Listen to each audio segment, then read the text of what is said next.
pistols began to crack, slashing through the merry din of the crowd. Then there was a shrill female scream, and the machine gun rattled. The chubby innkeeper snatched a small gun from under the counter and ran to the entrance of the tent. Leaving his drink, Artyom leapt up after him, throwing his rucksack on his shoulder, thumbing the safety catch on his gun, regretting as he went that they had made him pay in advance. Otherwise, he would have slipped away without settling his bill. The 18 cartridges he had spent could prove very useful one day soon. At the top of the stairs, he could see that something terrible was happening. To get down there, he had to push through the crowd of people who had lost their senses out of fear and who were throwing themselves up the stairs. Soon the crush was so bad that Artyom asked himself whether he really needed to get down there, but his curiosity pushed him forward. On the pathway lay several prostrate bodies, clad in leather jackets, and on the platform, right under his feet, in a puddle of bright red blood, lay a dead woman face down. He quickly stepped over her, trying not to look down, but he slipped and almost fell.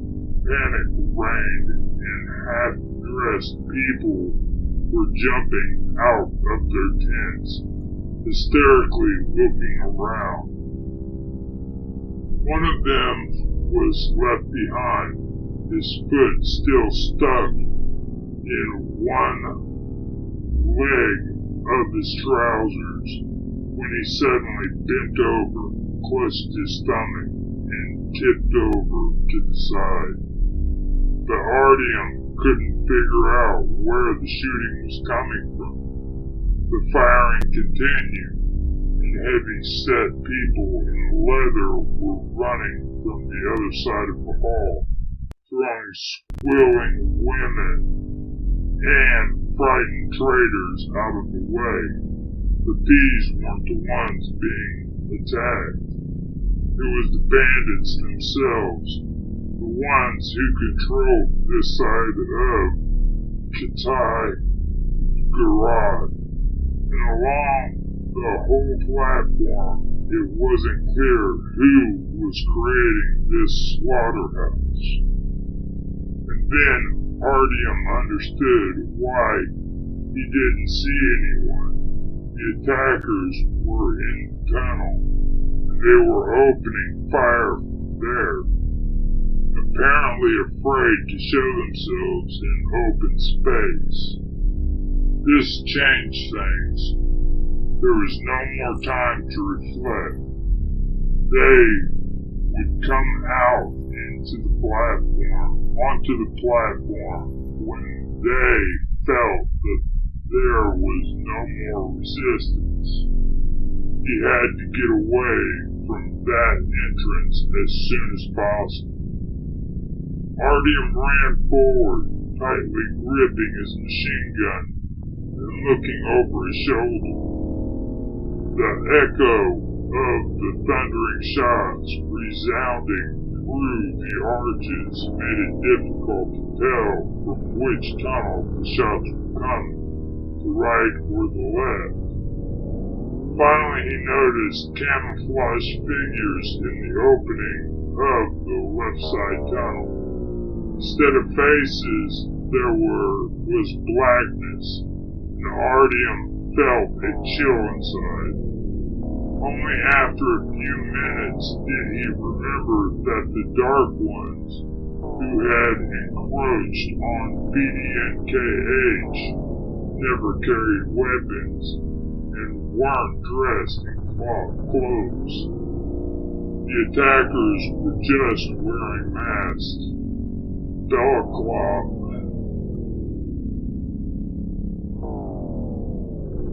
Balaclavas of the kind you could buy at any arms market.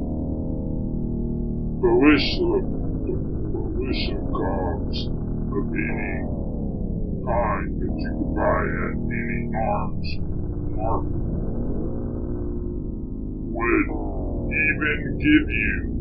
they would even give you one for free when you bought an AK-47. The Kaluga reinforcements had also arrived and were on the ground, hiding behind corpses, returning fire. You could still see how they smashed the plywood boards mounted on the wagon windows, breaking open hidden machine gun positions. Heavy fire thundered. Looking up, Artyom managed to get a glimpse of the plastic table that showed the stations and hung in the middle of the hall. They were attacking from the direction of Tretyakovskaya, so this route was cut off. To get to Taganskaya, he'd have to go to a part of the station that was now on fire. The only route left to him was Kuznetsky Most. Jumping onto the path, Artyom headed for the blackened entrance to the one tunnel he could get into. He couldn't see Khan or Ace anywhere.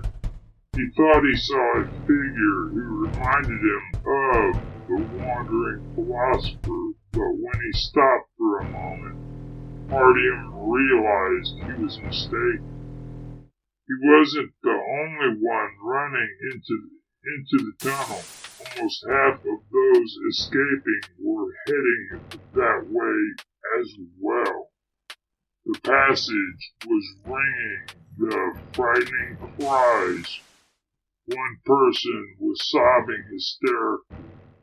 The lights of torches shining here and there, and there was even the uneven flickering of a few fire torches. Each person was lighting the path for himself. Artyom took Khan's present out of his pocket and pressed the handle.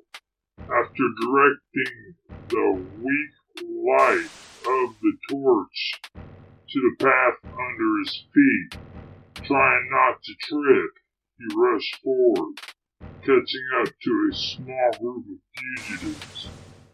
Sometimes whole families, sometimes lone women, old men, and young, healthy men who were dragging parcels that probably didn't belong to them. He stopped a couple of times to help someone who'd fallen. He lingered with one of them for a moment, leaning against the ribbed wall of the tunnel.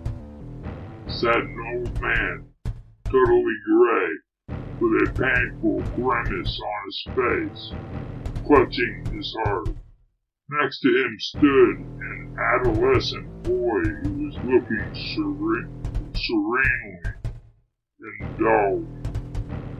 From his animal looks and his turbid eyes, he could see that this was an unusual child. Something squeezed Artyom's soul, and when he saw this strange pair, even though he was pressing himself forward and cursing himself when he met obstacles, he stopped. The old man, feeling the attention that was being focused on him and the boy, tried to smile at Artyom and to say something, but he didn't have the breath for it. He frowned and closed his eyes, gathering his strength, and Artyom bent over the old man, trying to hear what he was trying to tell him. But the boy suddenly started to bellow threateningly, and Artyom noticed that there was a thread of spit coming from his mouth, that he was baring his small yellow teeth, not wanting to deal with any attack.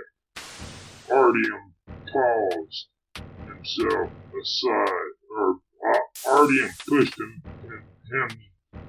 Artyom pushed him aside, and the boy moved back and settled clumsily onto the rails, eschewing plaintive howls.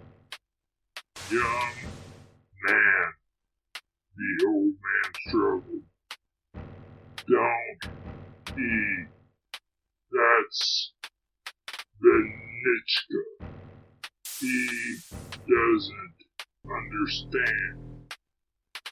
Artyom just shrugged. Please. Nitro. Glycerin.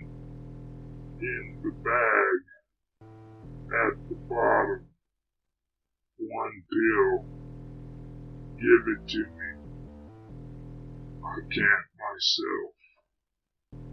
The old man wheezed horribly, and Artyom dug into the bag, quickly finding a new-looking package, and he cut through the foil with a fingernail. The pill jumped out, and he gave it to the old man, who extended his lips into a guilty smile and said, I can't. My hands don't listen to me. Under my tongue. Then his eyelids closed again. Artyom looked at his black hands in doubt, but he obeyed and put the slippery little ball in the old man's mouth. The stranger nodded weakly and said nothing. More and more fugitives were striding past him hurriedly, but Artyom could only see an endless row of dirty boots and shoes. Sometimes they stumbled on the black wood of the crossties, and then there was an outburst of swearing. No one paid attention to the three of them. The teenager was sitting in the same place and was quietly mumbling. Artyom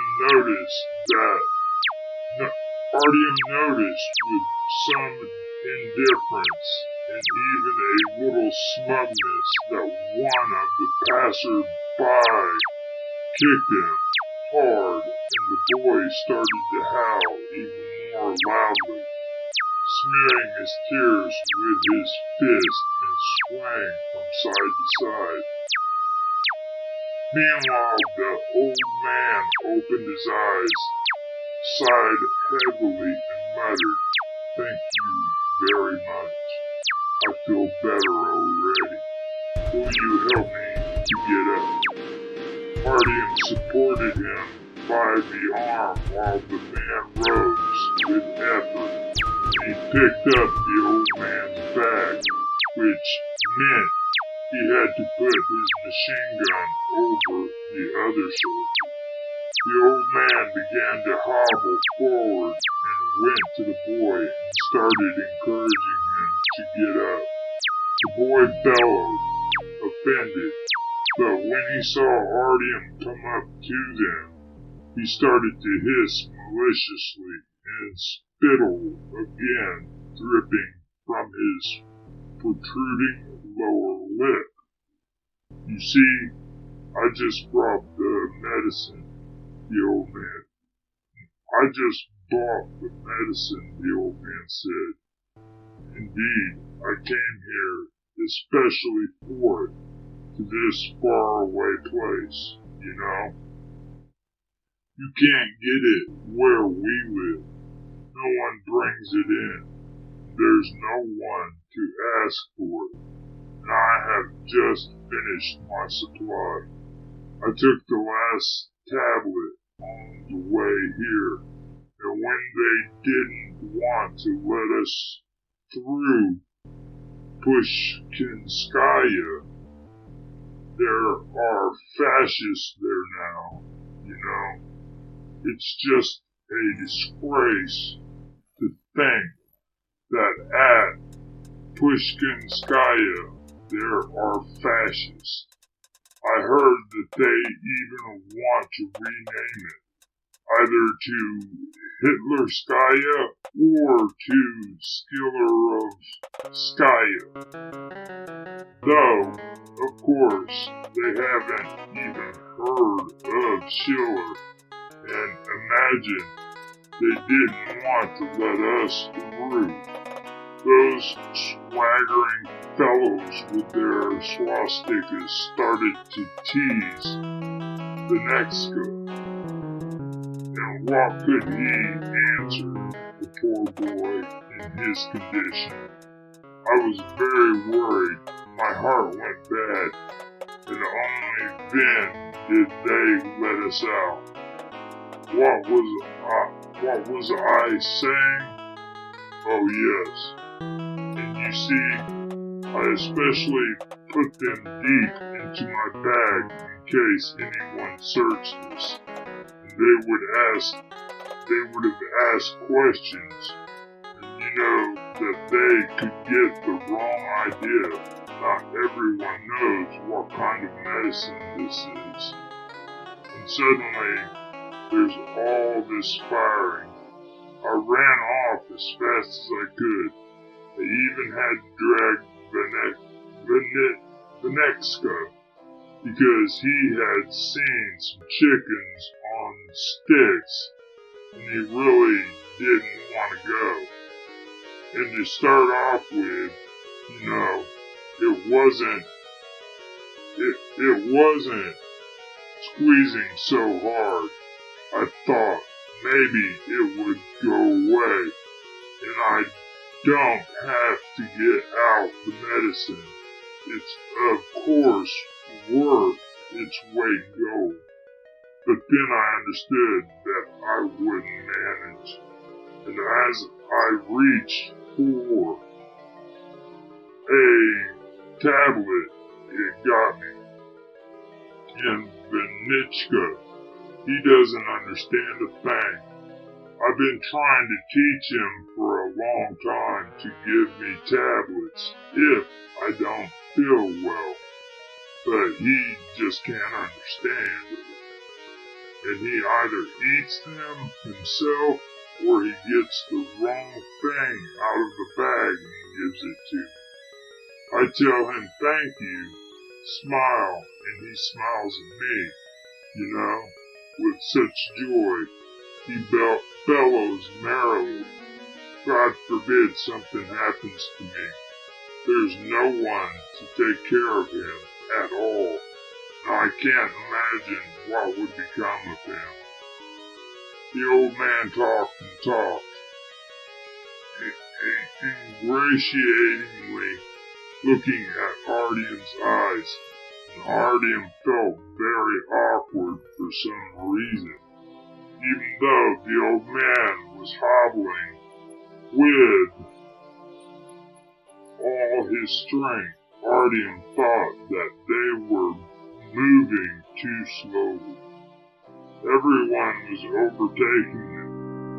It looked like they would soon be last. Vanechka clumsily walked to the right of the old man, holding his hand.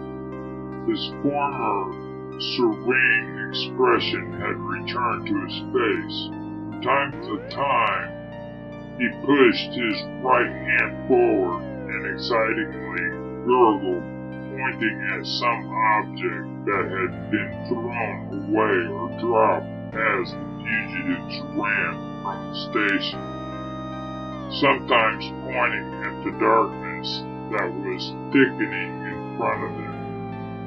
"Forgive me, young man, but what's your name? Because we're talking, right? And we haven't even introduced ourselves." "Artyom? Nice to meet you. And I'm Mikhail Porfirovich.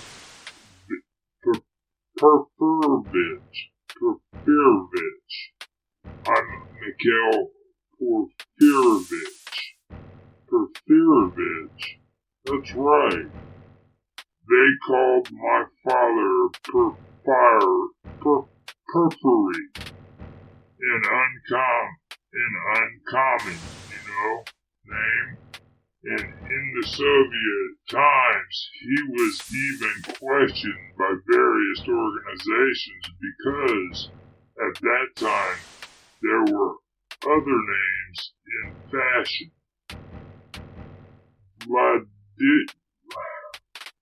Vladilin and Stalin. And you're from where? VDNKH?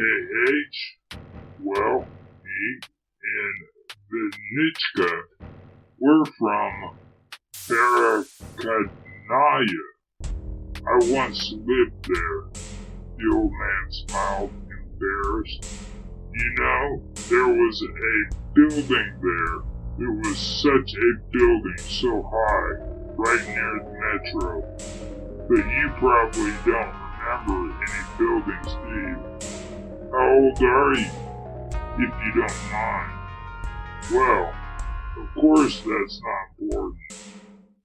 I had a little flat there, 2 rooms, on a high floor. And there was such a wonderful view of the city center. The flat wasn't big, but it was very, comfortable.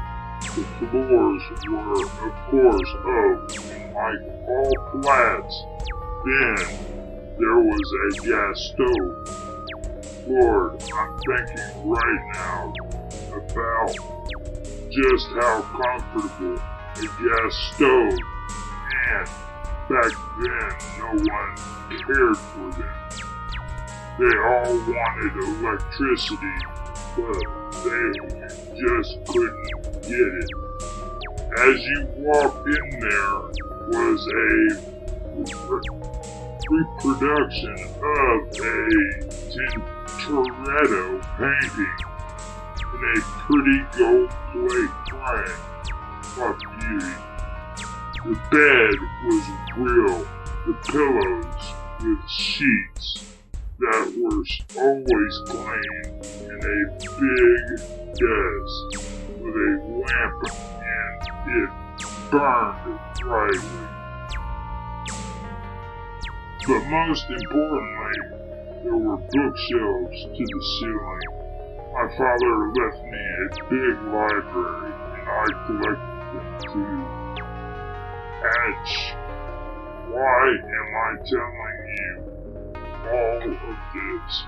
You probably aren't interested in all this old man's nonsense.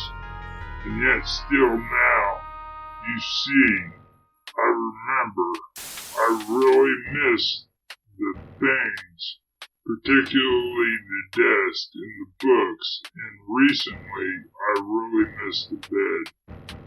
You don't know such luxuries here, but we had these wooden beds, homemade, and sometimes we slept right on blankets on the floor. That's nothing. What's important is what's here. He pointed at his chest. What's important is what's going on inside and not outside. The important thing is that what's in the head stays the same, and who gives a fig about the conditions. Excuse my French, but you know that bed? It's especially. He didn't shut up for a minute, and Artyom listened the whole time with great interest, even though he couldn't at all imagine what it would be like to live in a tall building, and what the view would be like, and what it would be like to go up in a lift. When Mikhail Porfirovich paused for a little while in order to catch his breath. Artyom decided to use the break to turn the conversation in a useful direction. Somehow he had to get through Pushkinskaya and to make the transfer to Chekhovskaya, and from there go to Polis.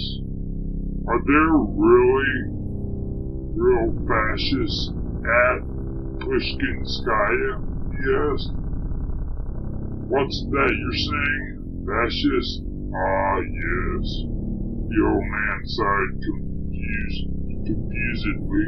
Yes. You know, the skinheads with the armbands, they're just awful.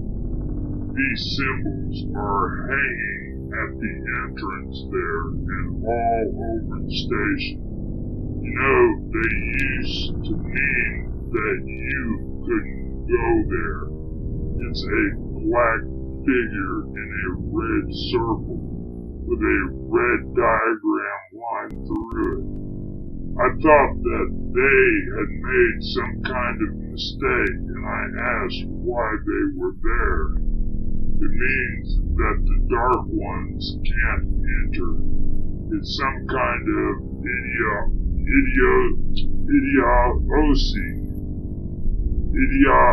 idiocy, basically. Artyom turned to him when he heard the words, Dark Ones. He threw a frightening look at Mikhail Porfirovich and asked carefully, Are there Dark Ones there now too? Don't tell me they've reached there too. A carousel of panic turned feverishly in Artyom's head. How could it be? He'd only been in the tunnel a week, and the Dark Ones were already attacking Pushkinskaya. Had this mission already failed? He hadn't succeeded, hadn't come good. It was all for nothing. No, that couldn't be. There would have been rumors. They would have distorted things, but there still would have been rumors, right? But it might be the end of everything. Mikhail Porfirovich cautiously looked at him, and, stepping a little to the side, carefully asked, You, yourself, what ideology do you adhere to? Basically, well, none. Artyom hesitated,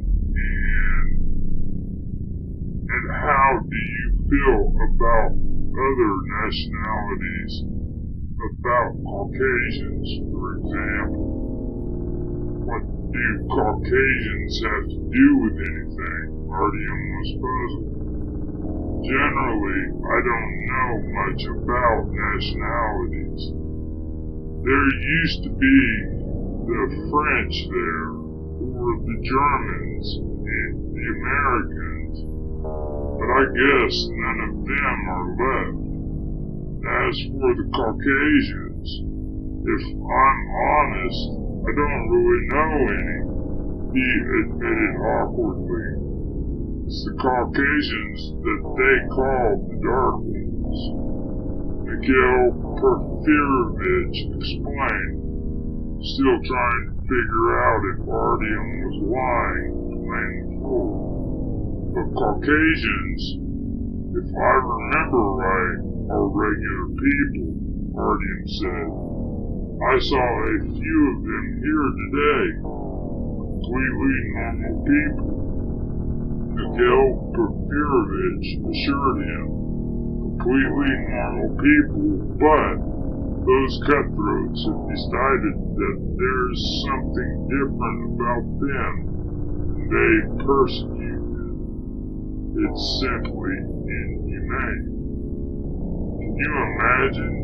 They have a ceiling there, right over the pathway, fitting with hooks. There was a man hanging from one of them, a real man. Benichka got so excited that he started to poke it with his finger to bellow, and then these monsters turned their attention to him. At the sound of his name, the teenager turned and fixed the old man with a long stare. Artyom had the impression that the boy could hear and could even partly understand what the conversation was about. But when his name wasn't repeated, he quickly lost interest in Mikhail Porfirovich and turned his attention to the cross ties. At once, we started talking about nations, and by the looks of it, they really worship Germans. It was the Germans, after all, who invented their ideology, and you, of course, know what I'm going to tell you. Mikhail Porfirovich added quickly, and Artyom vaguely nodded, even though he didn't actually know. But he didn't want to look like an ignoramus. You know, there's German eagles hanging everywhere, swastikas, which are self-explanatory. There are various German phrases, quotes from everywhere. No, quotes from Hitler about valor, about pride and things in that vein. They have parades and marches while we were there. They have parades and marches. While we were there, and I was trying to persuade them to stop antagonizing Benichka, they were all marching across the platform and singing songs. Something about the greatness of the spirit and contempt for death. But generally, the German language was perfectly chosen. German was simply created for such things. I can speak little of it, you see. Here, look. I have something written somewhere here. And breaking step, he extracted a dirty notebook from his inside pocket. Wait a second. Put your light here, if you don't mind. Where was it? Ah, here it is. In the yellow circle of light, Artyom saw some jumping Latin letters carefully drawn on a page of the notebook, and even thoughtfully surrounded with a frame of drawn vine leaves. Du stirbst, the sits, stirbt, die sippen, stirben, der einzig Lip, were wissen es der Taten room. Artyom could also read Latin letters. He had studied them in some textbooks for school children that they dug up at the station library. He looked behind him and he pointed his torch at the notebook again. Of course, he couldn't understand a thing. "What is it?" he asked, again helping Mikhail Porfirovich along and quickly pushing the notebook into the man's pocket, trying to get Vanechka, who was rooted to the spot and growling unhappily, to move forward. "It's a poem," the old man replied, and he seemed a bit offended. "It's in memory of those that perished in war. I, of course, am not planning to translate, but broadly speaking, it means this: you will die. All those close to you will die. Your belongings will disappear. But one thing will cross the centuries: glorious death in combat. But it comes out so pathetically in Russian, doesn't it? While it just thunders in German. Der Toten Wong. It just sends a chill through you. Yes." He stopped short, apparently ashamed by his outburst. They walked on quietly for a time. It seemed silly to Artyom, and it angered him too that they were probably the last ones walking the tunnel, and it wasn't clear what was going on behind their backs.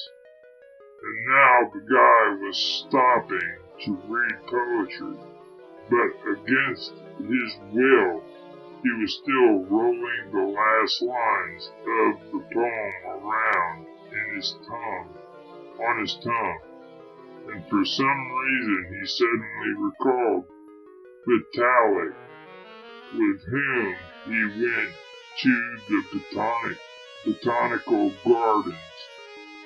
Vitalik, the splinter, who the robbers had shot down as they tried to break into the station through the southern tunnel. The tunnel was always considered to be dangerous, and therefore they put Vitalik there. He was 18 years old, and Artyom was just coming up to his 16th year. But that evening they agreed to go to Vinya's because there was a weed trader who had brought in some new stuff, some special stuff, and he got it. Right in the head. The little black hole was right in the middle of his forehead, and the back of his head was blown off. That was it. "You will die." For some reason, the conversation between his stepfather and Hunter came vividly to mind, particularly when Sukhoi said, "And what if there's suddenly nothing there? You die, and there's nothing beyond it. Nothing remains. Someone might remember you for a little while after, but not for long. People close to you will die too." Or how did it go? Artyom really felt a chill now. With Mikhail Porfirovich when Mikhail Porfirovich finally broke the silence Artyom was actually glad of. Will you, by any chance, be going the same way as us, or are you only going to Pushinskaya? Do you intend to go out there? I mean, get off the path. I would really not recommend that you do that, Artyom. You can't imagine what goes on there. Maybe you'd like to go with us to Barakadnaya. I would be most happy to talk to you along the way. Artyom again nodded indistinctively and mumbled something non-communicative. He couldn't just discuss the aims of his journey with the first person he met, even if that person was an inoffensive old man. Mikhail Porfirovich went silent, having heard nothing to answer to what he'd asked. They walked for quite a long time, more in the silence. Everything sounded quiet behind them, too, and Artyom finally relaxed. In the distance, lights were shining, at first weakly, but then brighter and brighter. They were approaching Kuznetskaya most. Artyom knew nothing about the local order of things, and he decided to hide his weapon. After wrapping it up in his vest, he pushed it deep into the rucksack.